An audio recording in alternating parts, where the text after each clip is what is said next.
G'day, Rowan from Business Cut Through. A couple of quick pointers today on how to support your staff working from home. Now, I think there's two major impacts from an employee's perspective around this, and that is, can they still do their job effectively and reach their goals and targets that they normally have to hit?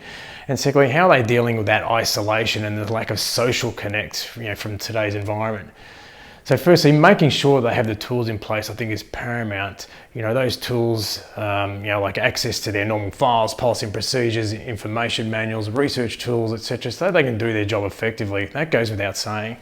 Also, having clear guidelines and procedures about working from home, including clear expectations like things like having breaks and downtime, work output, and team communication.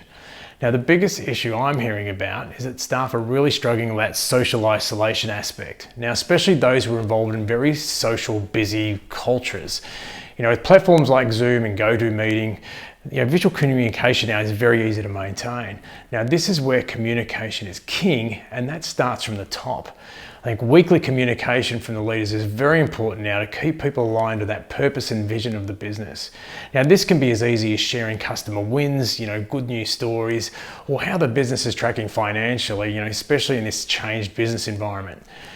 It's important that regular staff workflows and sales meetings still continue as normal, just to keep staff feeling engaged as they would normally do.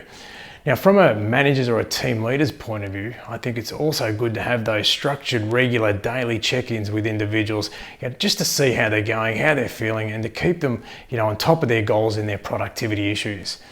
Some organisations are also engaging in a buddy system, which I think is fantastic. That way staff can check in with each other just for that bit of additional support.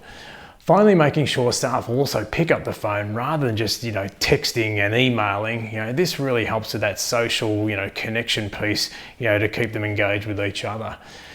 Now, let me know if you have any other thoughts and leave them in the comments below, and I'll see you again next time.